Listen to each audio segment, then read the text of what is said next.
Hey friends, Sunwarper here, and in today's video, I want to show you the setup that I used for my most recent Dawless live set. And if you want to check that out, you can watch the full live set up here. So the whole goal with this live set was to make a setup that I could carry in a backpack. So a little background about this live set. This was a set consisting of tracks from my most recent album, Radiant Visage. All of the songs that were on it were made in Logic on a computer with almost endless amounts of synths and plugins and things like that. So the whole point was to try to condense that into the smallest possible setup I could, with the goal of carrying it in a backpack for when I do some live shows and things like that. Not exactly an easy task moving DAW tracks into a very small Dawless setup, but I'm very happy with the setup that I put together. And as you can see, it's pretty simple. So this is the setup. It's a Roland SP404 MK II and an Ovation circuit tracks. While I love these two pieces of gear and they're the two pieces that I have, any sampler and groovebox combination would be similar and work for this performance context. Samplers like the 1010 Black Box, the Octatrack, and the MPC all have similar functionality. I mean, even the Koala sampler on your phone or on your iPad could do the job. For groove boxes, Syntact, any of those Roland boxes, and a lot of other different groove boxes and gear, even a circuit rhythm would work, or should work, quite similarly to the circuit tracks in this. So let's get into the actual performance types and setup that I used. So when it comes to this setup, the SP404 is the main hub. I have samples, one-shots, chops, pattern sequences in here of sounds from the computer, from the DAW, from those tracks. Then I have the circuit audio going into the SP404 so that I can add some compression or 303 vinyl on bus 2, which leaves bus 1 open for some of the samples and things like that. The circuit is then used for some fun and performance aspects. I can play the bass part or a melody, and I can trigger different drums in and out. So that's the setup. Now let's get into the 3 different ways that I approached recreating the tracks on this setup.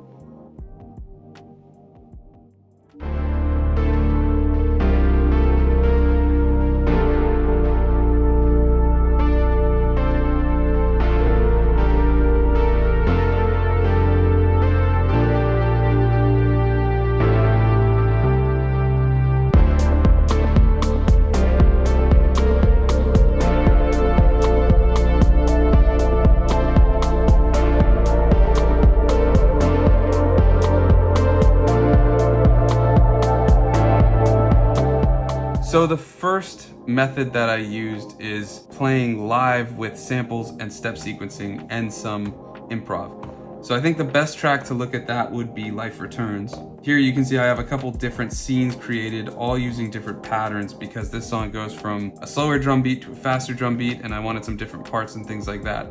Over on the circuit, all of the sounds for this track from the DAW, well, not all of them, but some of the sounds, the core sounds, are put as samples, and they're just shorter loops, like 1 or 2 full playthroughs of a progression. I've got some synths. I have leads, which I put on bus 1 so that I could actually control them with a filter. And then I have this one shot for transitions.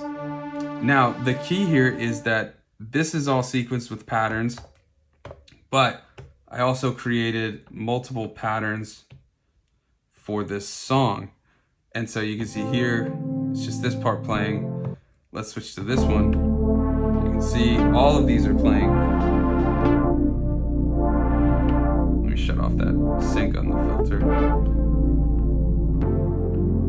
All right, so let's put it together. So I don't have these connected via MIDI. It probably would be helpful to, but I kind of like the wonkier aspect of trying to hit them at the right time and getting some drift between them. It just kind of adds a little more of that human element, which when you're dealing with a lot of samples and sequences, it's nice to have. One other important aspect of this is that I have Synth 2 cleared out, and that's so I can improv a part into it live, sequencing it. So I hit record and I just put in a little part and then let it play. That's terrible.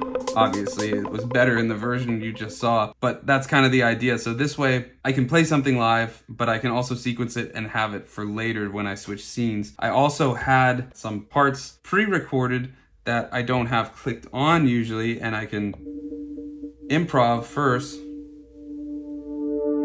and then I can switch it on and it's still playing the part. This helps a ton because in some parts I wasn't too busy with changing patterns and things like that, so I could play a part. But when I needed to get to changing effects and things like that, I needed it already set and recorded.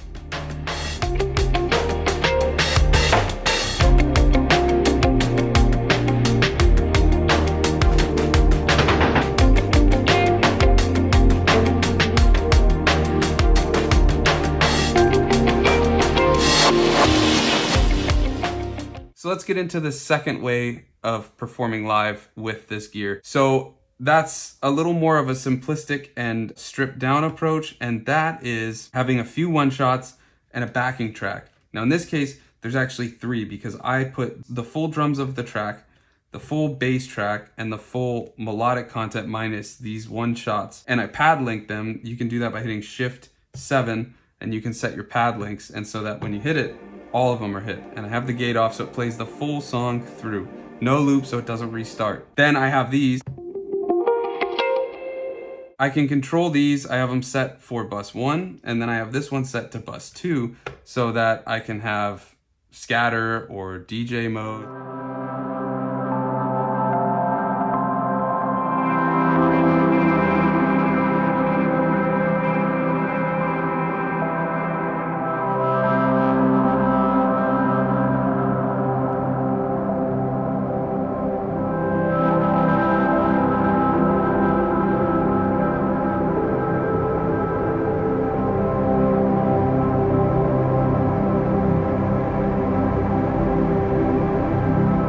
So the third method that I used to perform this live set, this is still something I'm working into live sets. It's similar to the one-shots and backing track or the DJ mode, but I'm adding a generative basis to the track using the circuit tracks. So if you want to see how I make generative songs on the circuit tracks, you can check out this video. The short version of it is using probability, randomness, and scale on the tracks to create generative sounds.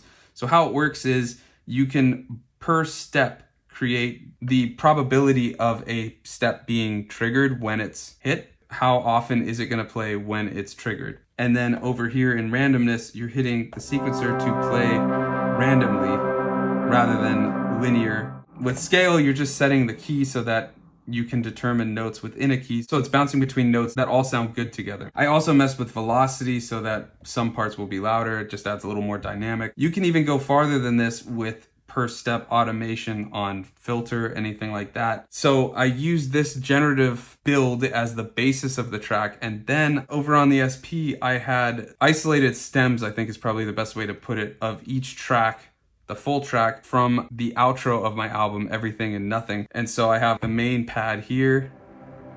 I have this swelling lead.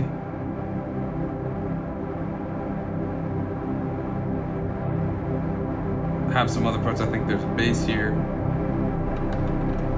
So how it worked is I set the same tempo on the circuit so that I could kind of have a guide or metronome when this is playing. I know when to start hitting each part. So now it's in time with each other, so they're working. So what I really enjoyed about this little combination is that you can really explore a song in a completely different context than its original version. This song is only 2 minutes on the album. It's 9 minutes in the live set because I start with this generative part. I'm fading stuff in and out, using filters, things like that. Then you start bringing in the original stems. So now it's recognizable as the original song. And then as those parts fade out, you bring the generative bit back. And then, I didn't talk about this yet, but my mastering setup was cassette and compression. But with the cassette, you can go to bus 3 while these parts are playing and just start messing with the effects. So let's get a little something playing actually. So I'm just bringing the age up. Then you can bring the wow and flutter up. So it starts getting really destroyed. Maybe bring the drive up. Now it's just so destroyed and decayed. And then you can just start fading it out.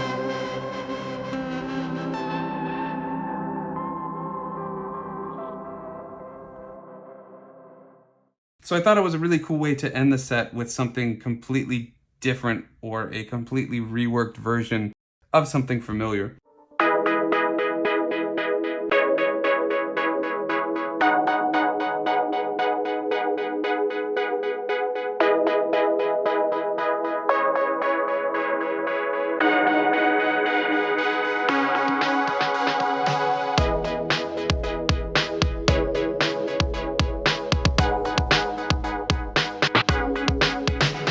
So that's my portable yet powerful Dawless setup. I think that's probably the best way to put it. It's 2 tiny boxes, and yet you can pretty much replicate full tracks made in a DAW using samples and have some MIDI that's going live, and you can even perform if you want to do some parts, all while controlled with patterns, sequences, and samples. Do you have a small setup you're using or that you're working on? Is this something you're interested in getting more into? Let me know in the comments. I'd be curious to hear what you're using, or if you're looking to getting into it, what you're thinking about getting. I definitely recommend these two. It's not sponsored or anything like that. I just find these two work really well together, and the circuit is a lot of fun. My next step in this Dawless setup is to add a small synth like the Korg NTS1 or something like that that I can control on MIDI one, so that I have another performative aspect. It'll also add a little bit of that analog goodness that's missing from the circuit. I'm not the biggest fan of the circuit's sounds, but its workflow is incredibly easy and intuitive, and its drums and programming are awesome. But that's all I've got for now.